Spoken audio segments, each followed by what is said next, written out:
Good morning. Welcome to the March edition of Mytech U. Today we're going to be talking about the 4 missing components from disaster recovery plans. Mytech and many IT service providers deliver data backup and backup of your systems that are not only local but potentially off-site. But what happens if you lose power? What happens if there's a fire in your building or water damage and things are your office space is inaccessible? Well, Agility is one of the only providers out there that actually has some solutions for that. And so today we're fortunate to have Michael and Peter on the phone from Agility, and they're going to walk through some of the ways in which they've helped other organizations recover and the solutions that they bring to the table that are designed to really complement any disaster recovery plan and business continuity plan that you may have by offering these 4 missing components for most people's plans. So with that, Michael, please kick it off, and I look forward to the presentation, and we'll just interject with some dialogue and questions as you move along. Sounds great, Nathan. Thanks so much, and I appreciate everyone being available for this. We very much appreciate the relationship we have with Mytech as well, so thank you for putting this together. What I wanted to do first off, because I think it really is important in understanding kind of where we came from and why we're providing the solution we are today, is really just kind of jump in and talk a little bit about the history of Agility, and it'll kind of frame the conversation moving forward. But Agility was a former division of GE going back almost 23 years.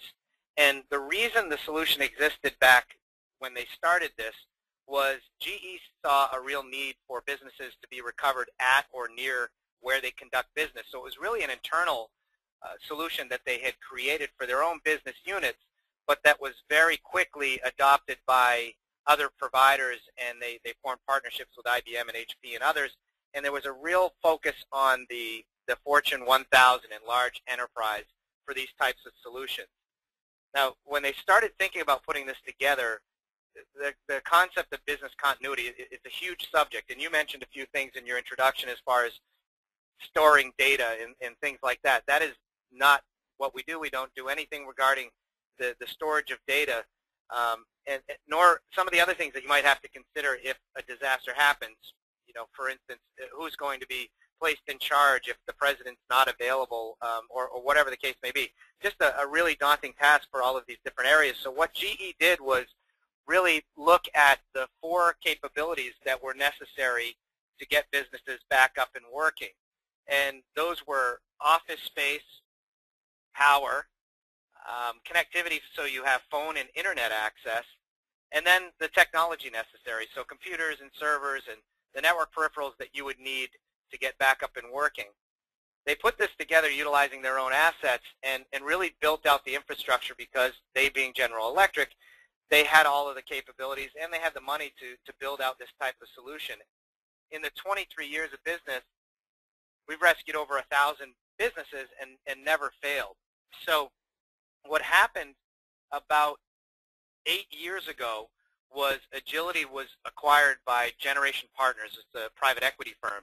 And as they looked at what they had in place, they realized that this was a real business serving a real need for business continuity and disaster recovery. And they also realized that what GE had done is not only built out this infrastructure, but also created a culture that assured the success of recoveries. Again, going back to that 100% success rate over the last 23 years.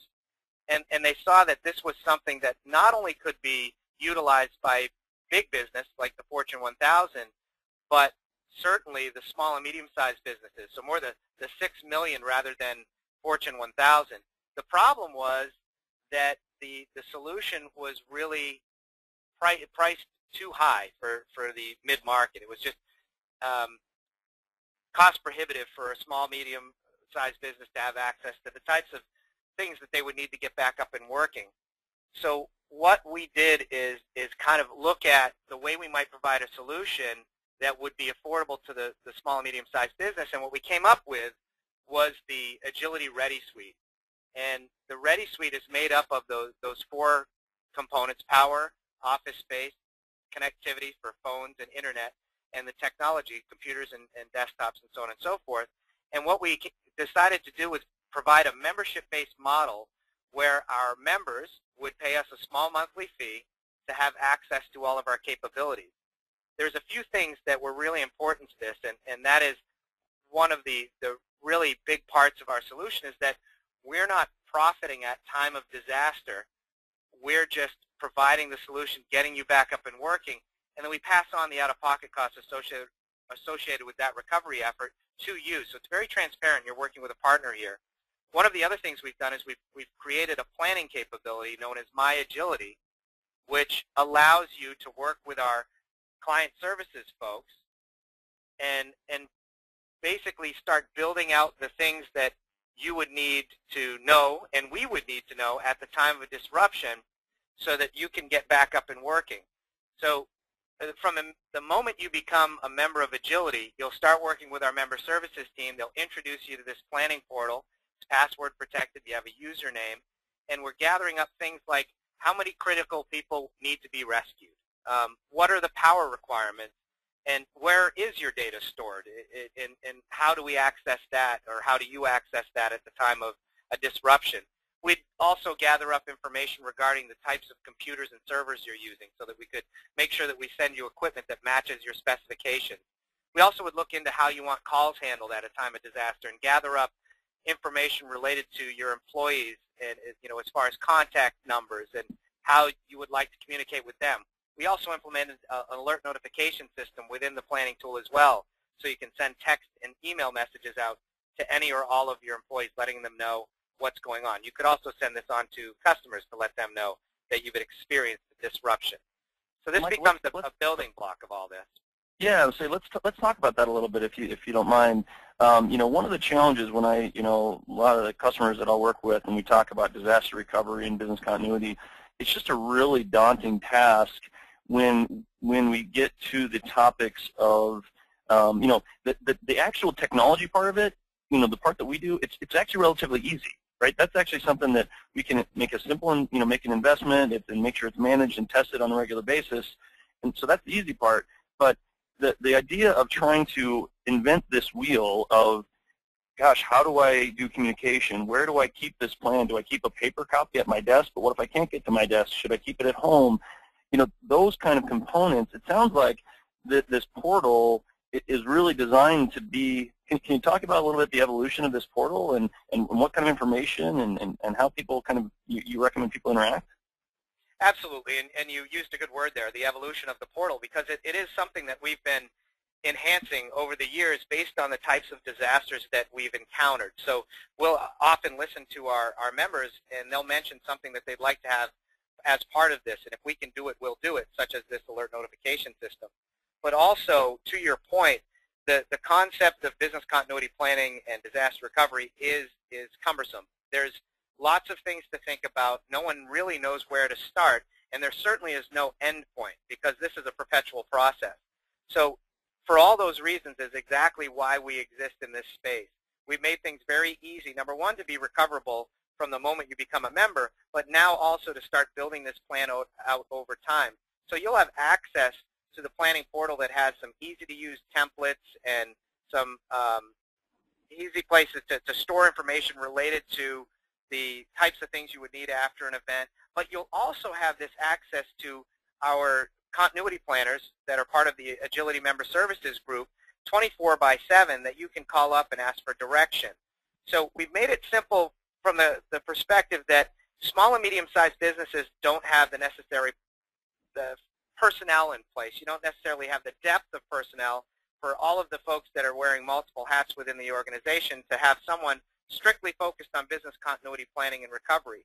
So this portal makes it very easy not only to keep the information in a place where you can access it and we can access it, but also keep it executable so you can always update that plan, and it's not just in paper format sitting on a desk somewhere because you might not have access to that. Instead, it's out there available no matter where you are, and we also have eyes on it as well. So we've made it, again, very easy to go through the process and make sure that your ducks are in a row when it comes to what you would do should you incur a business disruption of any kind or any unforeseen event that renders your business helpless. Great, thanks for that. Yeah, I didn't want to. I do have some other questions that have come up that we'll touch on towards the end of the presentation here. But I thought that that portal component seemed to be a pretty critical aspect of the overall solution. So thanks for digging in a little bit there. Absolutely. So one of the things worth mentioning too when it comes to our solution is there's no such thing as a minor disaster, and this is key because you don't know what you're going to face. So you have to really remain nimble, or I'll use agile, at the time of a disaster, so that you can respond to that disaster and get what you need, when you need, and where you need it to get you back up in business. So we've made it so that you determine the disaster. There's no exclusions with us. It could be a large regional event or a small power outage, and from our perspective, we will get you exactly what you need to get back up and working, and work with you to determine what your needs are at that time. We don't always know ahead of time what we're going to need, so we actually kind of provide some counsel and work with you as far as what are you facing from a local perspective, and what is the best way to recover from that event. Again, large regional event and then a single server failure, two totally different things, but nonetheless we can step in and assist you at that time. So we'll work with you and with our operations team. We mutually decide what needs to be done, and we'll tell you the price, for shipping and setup of that piece of equipment, and then we'll immediately begin to get you back in business. So what you've done is, by becoming a member, you've effectively hired an expert who has done this 1,000 times, and we've never failed to come out and fix the problem. And we're doing this at no profit to Agility. So we're actually working in your best interest. We're a partner in all of this, and we're not making money from your worst day of business. So it really kind of plays into the fact that at the time of disaster, when you're most vulnerable to being overcharged and underserved, you now have an expert doing this and not making any profit, and we've done it 1,000 times and never failed. Going back to the actual out-of-pocket cost expenses, just to give you an example of that, if we send a technician to your office, we would charge you for the airfare and hotels. If there was someone that has to arrive there on site, you pay the actual cost of getting that person there, and then however long they have to stay there to fix the problem. That person's on our payroll. If it was something smaller and you just needed a server, we'd take one from our inventory and we'd ship it to you, and we'd match the specifications that you've provided within your My Agility planning portal. So you'd only be paying for the shipping, and then you'd have utilization of that for 60 days at no additional cost on site. The same thing holds true, and because of the a la carte nature of our service, if you just needed a power generator, we would send you the exact bill for renting that power generator and having it on site. So the access is key here. That's what we're providing you.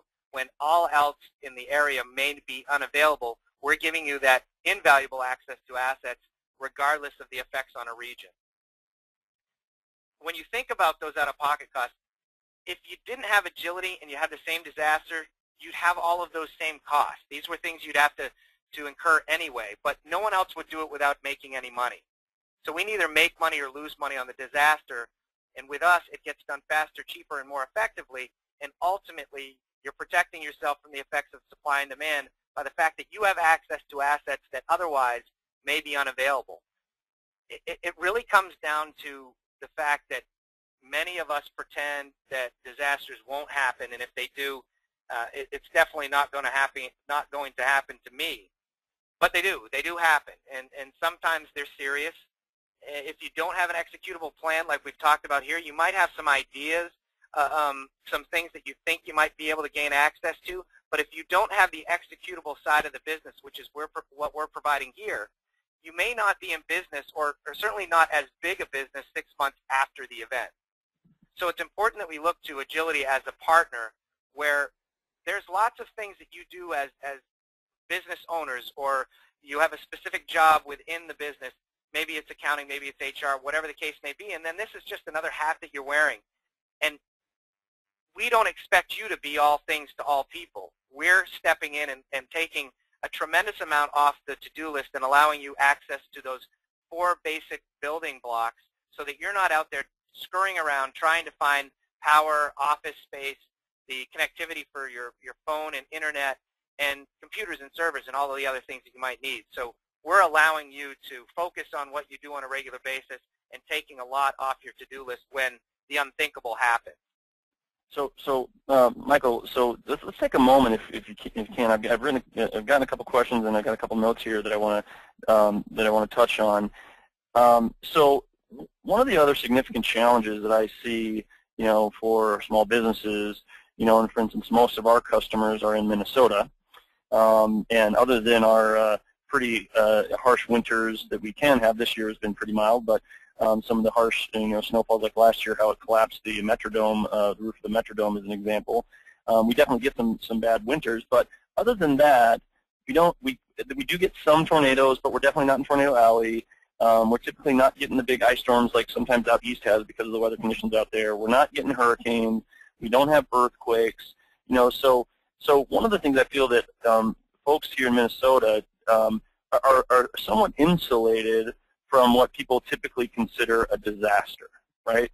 And I know one of your slides earlier was talking about there's no such thing as a small disaster, but can you go through it? And I don't know if you have a slide for this already in your deck, or but like let's try and make this a little tangible, right? So I get all the stuff Agility does. I get that you provide these 4 basic components, and I know that one of the next slides was talking about how we can start engaging. But we got to take a step back here. Let's make it real. What really, what are some of the examples? Let's do some anecdotal examples of ways in which you've had customers actually use Agility that may have an impact, or that are business owners and business operators here in Minnesota in particular can relate to, as far as that maybe it's something has happened to them that they didn't realize this is a way in which one of these 4 components could be enabled. Absolutely, and that's a great thing to kind of go back to, and I appreciate the term tangibility, because a lot of this is conceptual. If you don't have a disaster, you can't touch or feel this. So some specific examples going back to what we've been involved in and giving you a little bit of history of the types of recovery it's been involved in. Certainly hurricanes and tornadoes and those types of things are events that we respond to, but like you said, they're geographic, they're really focused on geographic area, and where you're not in a zone like that, that doesn't really matter a lot to you. From our perspective, the majority of the recoveries that we're performing are not related to weather-related events or large regional types of things.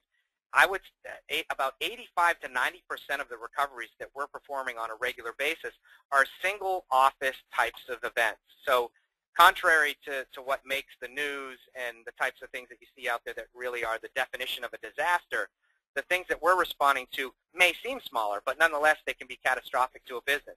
To give you an example, a local office fire of some sort would be a disaster to us, where we're providing either office space for people, all of our capabilities get back up and working in that scenario. We've had credit unions and other types of businesses that have experienced a burst pipe, where it may have just been localized to the server room or what have you, but they've reached out to us and said, we called Dell. Dell told us it's going to be 7 to 10 days. This actually just happened last week. The client contacted Dell. They told them it was going to be about a week before they could get them the server to match their specifications, and they called us, and we had one on their doorstep within 24 hours.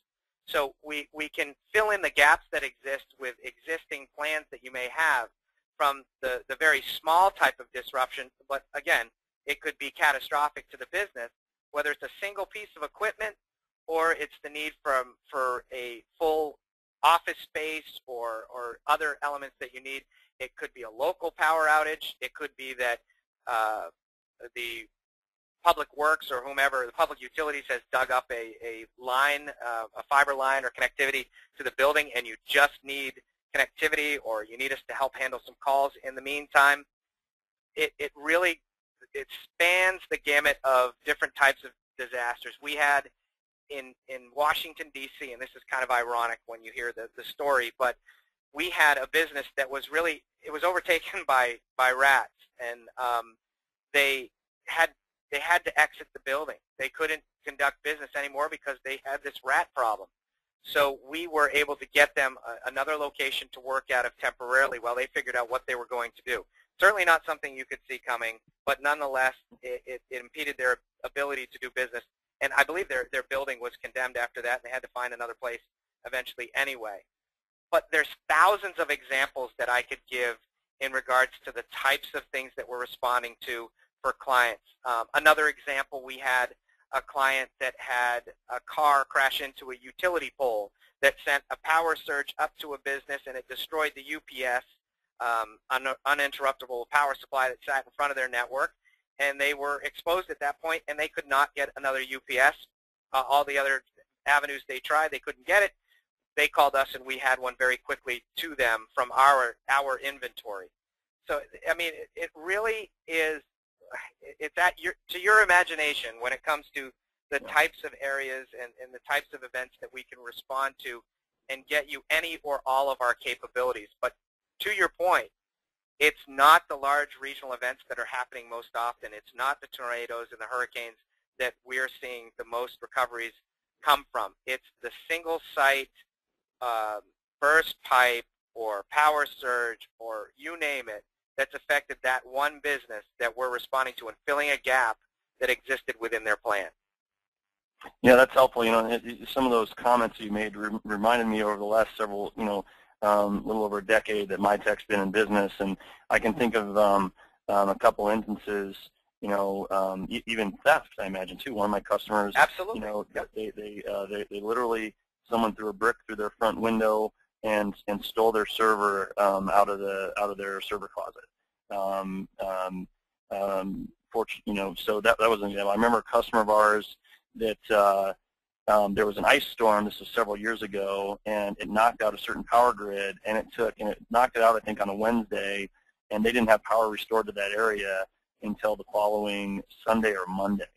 And I had a couple customers on that grid that they were just down. There was nothing. I mean, they just had no power for days. So that brings up and then yes, I tell you that the rat thing. Wow. I mean, how can you possibly try and forecast protecting yourself from something like that? But the other thing that I think is again more of a tangible thing is car accidents happen all the time. If somebody careens into a power pole or something like that, depending on where your business is, that's definitely a possibility. And there's actually, it just makes me think of another thing here in the Twin Cities that's impacting a lot of businesses along a certain corridor, is that University Avenue here in the Twin Cities is actually they're redoing a lot of the core infrastructure to put in a rail system, right? So to go from, right now there's a rail, the light rail that goes from Minneapolis to the, down to the airport in Mall of America, and then, but now they're connecting between Minneapolis and St. Paul, and literally the infrastructure systems in this area are over 100 years old. They don't have accurate maps of it, and I know that businesses have been disrupted all along this corridor and will be for the coming years, and that's a real practical example of telecom being dug up or utilities being dug up, power being disrupted, that kind of stuff that I could, and other real practical life examples that are happening today in Minnesota. So thanks for the tidbits. It definitely got me thinking about, things that I've seen happen to our customers over the last, several years. So and absolutely right on. And we've experienced some of the examples as well. Theft has definitely been one that we've responded to. But going to the power outage side of things, that is an interesting concept. It's an interesting occurrence because most of the power lines that are in existence are over 100 years old. I mean, they've been in the ground for a long time. So power outages are going to get worse before they get better, simply because it's a break-fix type of scenario. Sure. So as it ages more and they're replacing, that's what's causing a lot of the issues with the grid. So I suspect that we'll see more of that moving forward. But I always thought that was kind of an interesting thing, that some of the power lines that exist in the grids in different areas are extremely old, and that's why there's often more issues related to power. So for that example, we absolutely can step in and just get you power generator to your location and set up. In an event where maybe there's none around, there's none in the area, you've called everywhere, and you can't gain access to it, you can call us and we can get that to you. So, well, and as a practical example, and I think seeing your slide up here, that one of a segue that to this next slide might be the fact that I remember several years ago, Mytech, our office was downtown Minneapolis, right? So we're in an area where you would expect that the power grid is solid, right, and probably has a bunch of redundancy. and I remember it was I think it was a Saturday morning. The power went out. So granted, we weren't in business, so it was fortunate that didn't happen on a Thursday or a Monday, but it happened on a Saturday morning. And I remember us contacting the utilities, and they had no ETA when it was going to be back up and running. So they couldn't guarantee or tell us for sure that that the power grid was going to be back up and running by Monday morning when we needed to be back in business and serving our customers. As well as the potential customers that might be getting alerts over the weekend that our systems are now offline. I mean, people could still call our cell phones, of course. But I remember us calling Agility, and actually we didn't declare a disaster, but I remember us giving you the heads up, right? We said, hey, Agility, we're out of power right now. It's not a big deal because it's the weekend, but I may be calling you tomorrow, or maybe calling you and needing a generator by Monday morning hooked up and ready to go to get our business operational. So how can you speak to that, or does that kind of help maybe tee up into where you're this next segment? Yeah, it was right on as far as going into this next slide. And as you said, the timing is always interesting for disasters. Unfortunately and ironically, they never happen when you think you'd be able to handle it most. It's often during a time when you're not in the office. We've had clients that experienced a burst pipe while it was on a Friday evening, so no one was in the office, and was discovered late Sunday and early Monday morning. So you never know when they're going to happen. But going to your point about calling us and giving us the heads up, I think what you've hit on there is the tremendous value of having Agility in your pocket. Being able to call us and ask for guidance, to also ask that we think about you now that something has occurred by putting us on alert and saying exactly what you said. When power outages come to be, it's always kind of a situation of when is it going to come back on? Is it 24 hours? Is it a week? And the power companies don't always know. So we'll actually kind of remain in standby mode until you get the information that you need. In some cases, our members might say, you know what, we're not sure, but we want to have a generator here on site just in case. In which case they would incur the out-of-pocket cost to get it there and set up, but they've made a business decision that it is critical that they have power if it goes out. So we can work in that capacity, but again, giving us that alert, it doesn't cost anything to put us on alert, but it allows us to get ready so that we know that you are concerned, you might have an issue, and we can have that asset ready to go if we need to, so it's on site as quickly as possible. The process here that you see in front of you on this slide is kind of just giving you an outline of what happens. And it happens very quickly, and there's a lot of communication going on with us and the member, and communication being the key. And everything that we're doing within this process is trying to minimize the effects of the disruption and get you back up and working and connected as quickly as possible. But also, you mentioned too, when you were talking, making sure that your customers know what happened, because that really can affect credibility and ultimately loyalty when the dust settles. So we want to make sure that they know what's going on, and there's some things that we can do in the interim to allow some communication, whether it's that alert notification system that we have in there so you can send text and emails, or maybe we do some call redirections so that your calls are being rerouted to other landlines or voicemail box so that they're at least being able to leave a message for you. So communication being the key, and then we'll work with you to determine exactly what you need and deploy that when you've determined and accepted that this is exactly what you need. It's not an automatic thing. There's a lot of communication going on when you have experienced any type of disruption. Well, you know, and one thing I wrote it. I was starting to write it down, and I wasn't sure if had the opportunity to interject here as you're going, but you know, the customer component is something that is a huge driver for a lot of my customers. What I mean by that is it's who they serve that really oftentimes either A, dictate requirements to them, say you have to have certain things in place, or B, in order to make sure that they retain that business in the event of an outage, and as well as a differentiator. So it's not just thinking about, hey, how can I recover my business, but thinking what kind of impact is this going to have on your customer's business if you are not there to serve and support them. And maybe you can recover your business, but if you aren't able to deliver support to your customers, they're maybe start looking at a different provider, right, if you have an outage. Yeah, no question. I mean, it's a real kind of there's a pyramid or a trickle down that you see here when it comes to supply chain validation, and wherever you fit within that chain, you have responsibilities to the people that are relying on you. So it is exactly like that. They might say, do you have a plan? What is it? Now, not only can you say that you have a plan, but with agility, you can say that you have an executable plan, being that you know where the stuff is coming from.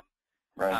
Pretty technical word there, but you know where the thing is coming from to get your business up and working, regardless if it is a regional event or otherwise. You know exactly where you're going to get power, office space, connectivity, or the computers and servers and all the network peripherals that you need. So you're right on about that. It's far-reaching, this whole subject, and it can have an absolute ripple effect on the people you do business with, and so on and so on and so on.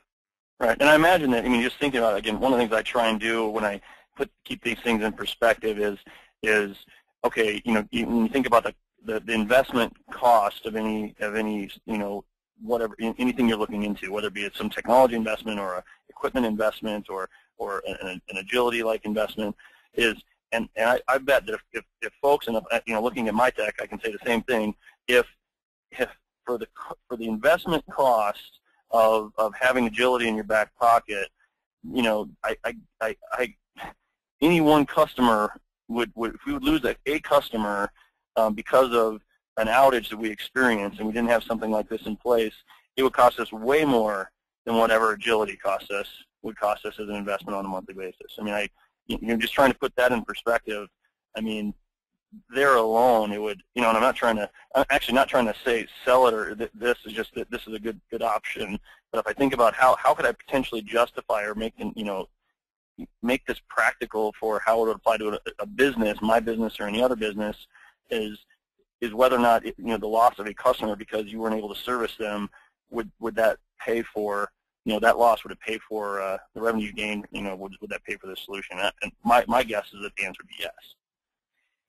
Yes, absolutely. You know, and I'm glad you said it like you did. I mean, the monthly fee is never really an issue with clients. If they believe that disasters can happen and that they can be serious and it could greatly impact their business, it wouldn't matter if we charged $750 a month or $250. No more or fewer companies would join Agility. It's just the fact that disasters can happen, and if they believe it can happen to them and they believe that we can be there, that becomes a non-issue. All it takes is one disruption, and you've already kind of recouped your investment in Agility. It could be one of the smallest, but you're right. It's an insignificant cost that helps mitigate what could be a very significant impact to a business. Great. Yeah. So I guess let's talk a little bit about how people engage. It sounds like what's you know, how do things move along? Yeah. Basically, it's this membership-based model. It's the Ready Suite, as the slide I have up here. This is what you're gaining access to for that small monthly fee. This is what gives you the ability to declare a disaster with Agility. It's what you pay if a disaster never happens. This is all you would ever pay. Disasters happen every day, but they don't happen to everyone, and they're always varying in sizes, and they can always be different. But this is the investment with Agility, and it gives access to all of our capabilities and allows you to work with our member services group with the My Agility portal, gathering up that information, really getting better prepared. It's, again, membership-based model. It's a very simple process to become a member of Agility. We have a very simple agreement that our members sign. From day one, they're recoverable. So no matter if we've learned their name or what their servers look like, if something happens, we're going to rescue that business. It might take a little bit more communication, but nonetheless, from day one, we're going to recover that client or that business. And again, you know, over the 23 years and more than 1,000 rescues, and we've never failed. The bottom line, it comes down to if you believe a disaster could happen and that it could dramatically affect your business, and you know that we'll be there for you, we'd obviously love to have you as a member today. It's that simple. Well, so, you know, thanks for that. I do have a few more questions that I'd like to that have come up, and you know, one of the things that you talked about after you declare a disaster, and you said that, you know, the cost of you know, whether it's getting the generator there or shipping something to you, et cetera, is basically passed on to the customer, the member. So it just made me think of insurance, right? So because I know, as an example, one of the conversations that I have with our customers on a regular basis whenever we start talking about disaster recovery, offsite data storage, is that and I've actually had this happen where there's been data corruption or hardware failures that have had the customer incur costs associated with recovery or lost business because of the time it took to recover or get new equipment, et cetera. And I found that several of our customers actually already have provisions or riders or clauses in their insurance to help cover some costs in the event of hardware failure, things like that. I'm guessing, and I'm not an insurance agent, I know you're not either, but I'm guessing that that there's some recommendation or suggestion or to one of two things from an insurance perspective. A, that they have these things covered, and I'd like you to speak a little bit to that if you could. And B, are there any kind of insurance reductions in premiums that you've heard of or seen or heard customers talk about because they have an agility type solution in place? Yeah, and it's a good question. We have a lot of experience within the insurance world. Now, we're not an insurance company, so we don't know exactly how they work, but I can speak from our experience. Now, first and foremost, the costs that are incurred are things that would incur anyway, whether insurance is going to cover it or not. So that's where we kind of come in, and we've gained you access to the equipment and also done it at much more cost effectively, but ultimately got you access to that equipment.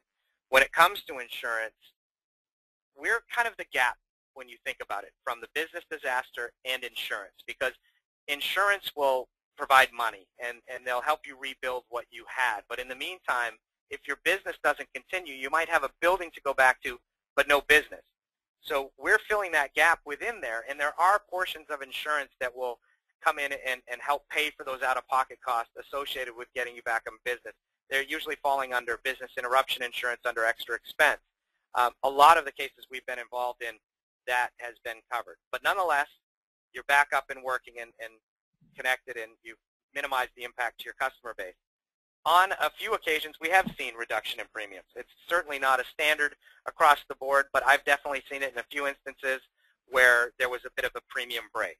Again, it's not a common thing, but it does happen on occasion. Okay, very good. But so it sounds like though most of your customers have at least, again, we're not insurance agents, we're not selling insurance, but as a complement to, so agility is a complement to insurance programs, but on the other hand, insurance can actually complement this so that the business itself would incur really no additional out-of-pocket expense if they needed to declare a disaster or the costs associated with the disaster if they had the right insurance provisions in place to complement the solution. You're absolutely right. You're absolutely right. And insurance as it is, there's lots of exclusions. Unlike agility, we have no exclusions, but insurance policies do. So it would be determined by them if it's a covered peril or all of the other things that they play into it. But the answer is yes. They quite possibly could cover all out-of-pocket costs associated with that recovery. Very good. So so thanks for speaking about that. I know that you would have a lot more experience with that than I do. So, but one other thing that I definitely want to hit, at least this item, and if we have time, maybe we might have time for another question too. But at least this item I want to touch on, which is, most customers, in my experience, they have so many fires burning, right? There's so many different, whether it's a customer issue, an internal staffing issue, or working on cash flow, or a new piece of equipment, or whatever it is that the priorities that they have going on in their business. Thinking about engaging with an agility or a disaster recovery business continuity plan, gosh, it just seems like it's a big daunting task. So what are the typical ways you've seen organizations engage with agility? Are they doing baby steps, like, hey, let's get one thing done a month, or are you seeing, we got to get this done. We're gonna over the next 3 months we're gonna bust everything out that you got in your portal, or how do you see companies engage so that they don't feel too apprehensive about this huge monster of a project in front of them, and how they can accomplish it or overcome that obstacle? I'm glad you mentioned that. It's again purposely simple from our perspective. And I'll give you some more detail on that. And ultimately why we put the coverage in place immediately. Because of everything that you've mentioned, they're being pulled in a lot of different directions. There's not really the time available to sit down and do this all at once. And we don't want this to be a project. We don't want this to be something that is a burden for them. So the answer is kind of broad. It's a broad answer. We work with our members at their pace. We'll prod them along and we'll offer up some direction. But ultimately, when they can make the time, like you said, are they going to do a 30-day intensive type of thing and really work on it, or tackle something over a period of time? It all depends on the organization and how much they want to complete. Some very core things at the beginning we gather up with you, and that allows us so that to get the equipment or the pieces that you need to you that match your specifications. So we gather that up very quickly. But when it comes to the other aspects of the business continuity plan itself, that's something that we'll work with you at your pace. Nonetheless, the entire time that you are working on your plan, you know that if something happens, you have access to all of our capabilities. So it's almost, in an interesting way, we've put the cart comfortably before the horse. We've said, we know you need a plan, you need to build out that plan, but we also know that you're tackling a number of different issues, you're wearing multiple hats, so let's put that coverage in place and give you that access to all of our capabilities right at the start of things, and then work with you over time to populate your plan and work at your pace. No, that sounds great. That's because I tell you, that's I know a big challenge of our customers is they've got so many other fires burning. How can we, how can we either as an organization, as an advisor and a partner of theirs, work with them, or how can they engage on their own and at their own pace, which is what you said, which is, it sounds like a great plan. So and the flexibility to be able to do so. So all right, well, we're coming to the end of the session. We do have a couple other questions I wasn't able to get to, but I do want to thank everyone, whether you watched today this session live, or whether you're watching this at some future date from off of our website in a recorded fashion. I hope that this has been an informative session that has taken the solution that helps complement any kind of data recovery with actually some business continuity, and that this gives you a viable option that's available for your business, and trying to relate some of the practical components of how disasters can impact your business, knowing that the majority of the people watching or listening and now or in the future are in a geographic zone that is not subject to the typical disasters that people think of when the word disaster is even said. So so the contact information is up there for Agility. You can engage them directly if it's something you feel is a good fit for your business, or of course you can contact your Mytech representative that you're working with that probably put you in touch with this video, and we can definitely walk you through and help advise and make sure that it's a whole comprehensive solution, whether it's just the Agility piece that complements your disaster recovery component, your offsite data storage, your technology and communication plan, your actual documentation. We're here to help. So I want to thank Michael for presenting today and taking the time to share his expertise and experience. And with that, we'll sign off. So thanks everyone. so much. Appreciate it. All right, Michael. Have a great day. I'll talk to you soon. Too. Bye.